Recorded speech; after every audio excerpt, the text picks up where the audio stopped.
Welcome student. This is your geography class 6, chapter 2, part 2. Today we will continue from our topic important parallels of latitude. So let's start. Important parallels of latitude. Beside the equator 0 degree, the North Pole 90 degree north and South Pole 90 degree south, there are four important parallels of latitude. 1. Tropic of Cancer 23.5 degree north in the northern hemisphere. 2. Tropic of Capricorn 23.5 degree south in southern hemisphere. 3. Arctic Circle at 66.5 degree north of the equator. Antarctic Circle at 66.5 degree south of the equator. महत्वपूर्ण अक्षांश समांतर रेखाएं विषुववृत्त उत्तर ध्रुव तथा दक्षिण ध्रुव के अतिरिक्त चार महत्वपूर्ण अक्षांश समांतर रेखाएं और भी हैं। ये हैं उत्तरी गोलार्ध में कर्क रेखा, दक्षिणी गोलार्ध में मकर रेखा, विषुववृत्त के उत्तर में उत्तर ध्रुव वृत्त, विषुववृत्त रेखा के दक्षिण में दक्षिण ध्रुव वृत्त। Heat zone of the earth. The midday sun is exactly overhead at least once a year on all latitudes in between the Tropic of Cancer and the Tropic of Capricorn. This area therefore receives the maximum heat and is called the torrid zone. पृथ्वी के ताप कटिबंध कर्क रेखा एवं मकर रेखा के बीच के सभी अक्षांशों पर सूर्य वर्ष में एक बार दोपहर में सिर के ठीक ऊपर होता है, इसलिए इस क्षेत्र में सबसे अधिक ऊष्मा प्राप्त होती है तथा इसे उष्णकटिबंध कहा जाता है। The midday sun never shines overhead on any latitude beyond the Tropic of Cancer and the Tropic of Capricorn. The angle of the sun's rays goes on decreasing toward the poles. As such, the areas bounded by the Tropic of Cancer and the Arctic Circle in the northern hemisphere and the Tropic of Capricorn and the Arctic Circle in the southern hemisphere have moderate temperature. These are therefore called temperate zone. कर्क रेखा तथा मकर रेखा के बाद किसी भी अक्षांश पर दोपहर का सूर्य कभी भी सिर के ऊपर नहीं होता है।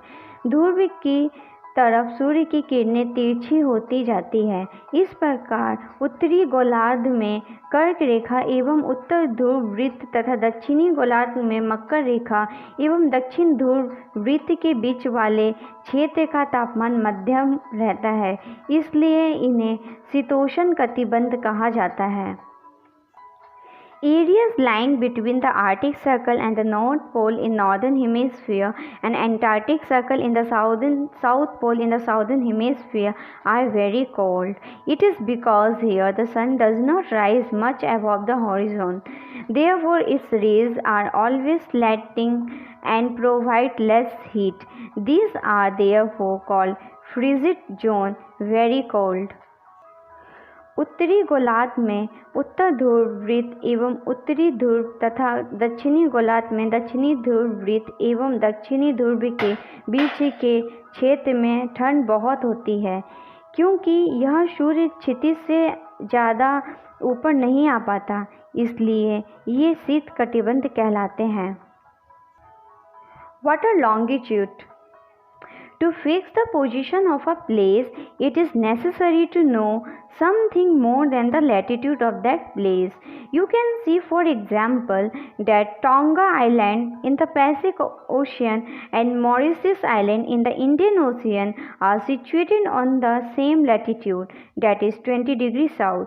Now, in order to locate them precisely, we must find out how far east or west these places are from a given line of reference running from the North Pole to South Pole. This line of reference are called the meridians of longitude. देशांतर क्या है? किसी स्थान की स्थिति को बताने के लिए उस स्थान के अक्षांश के अतिरिक्त कुछ और जानकारियाँ की आवश्यकता भी होती है। आप देख सकते हैं कि प्रशांत महासागर में स्थित टोंगा द्वीप एवं हिंद महासागर में स्थित मॉरिशस द्वीप एक ही अक्षांश पर स्थित है। उनकी सही स्थिति जानने के लिए यह पता करना होगा कि उत्तर ध्रुव को दक्षिण ध्रुव से जोड़ने वाली संदर्भ रेखा से पूर्व या पश्चिम की ओर इन स्थानों की दूरी कितनी है। इस संदर्भ रेखाओं को देशांतर यमोत्तर कहते हैं, यानी कि meridians of longitude, and the distance between them are measured in degree of longitude. Each degree is further divided into minutes and minutes into seconds. They are semicircle and distance between them decreases steadily polewards until it becomes zero at the poles where all the meridians meet. तथा उनके बीच की दूरी को देशांतर के अंशों में मापा जा सकता है। प्रत्येक अंश को मिनट में तथा मिनट को सेकंड में विभाजित किया जाता है। ये अर्धवृत्त है तथा उनके बीच की दूरी ध्रुवों की तरफ बढ़ने पर घटती जाती है एवं ध्रुवों पर शून्य हो जाती है, जहाँ सभी देशांतरीय यमोत्तर आपस में मिलती है। देशांतरीय यमोत्तर का मतलब है meridians of longitude.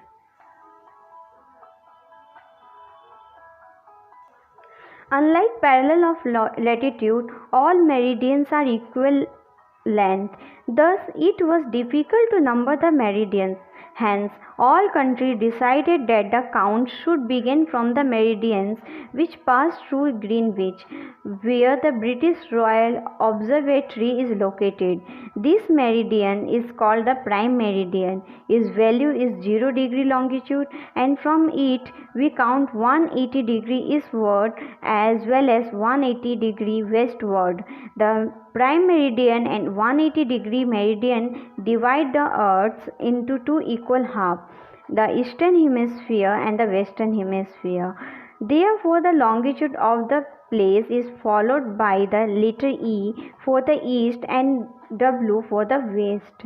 It is, however, interesting to note that 180 degree east and 180 degree west meridians are on the same line.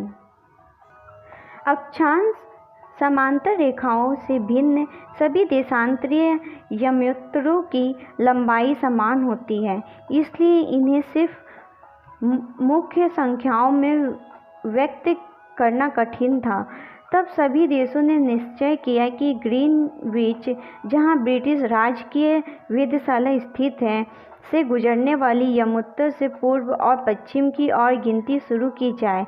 इस यमोत्तर को प्रमुख यमोत्तर कहते हैं, यानी कि प्राइम मेरिडियन। इसका मान 0 डिग्री देशांतर है, यानी कि 0 डिग्री लॉन्गिट्यूड एंड तथा यहाँ से हम 180 डिग्री पूर्व तथा 180 डिग्री पश्चिम तक गणना करते हैं। प्रमुख यमोत्तर तथा 180 डिग्री यमोत्तर मिलकर पृथ्वी को दो समान भागों, पूर्वी गोलार्ध एवं पश्चिमी गोलार्ध में विभक्त करती है। इसलिए किसी स्थान के देशांतर के आगे पूर्व के लिए अक्षर पूर्व तथा पश्चिम के लिए अक्षर पश्चिम का उपयोग करते हैं। यह जानना रोचक होगा कि 180 डिग्री पूर्व और 180 डिग्री पश्चिम यमोत्तर एक ही रेखा पर स्थित हैं। This is the end of your video. We will continue this chapter in next video. If you have any doubt, please let us know. We will try to clear your doubts in another video. अगर आपको कोई संदेह है तो कृपया करके हमें बताइए। हम अगले वीडियो में आपके संदेह को दूर करने का प्रयास करेंगे।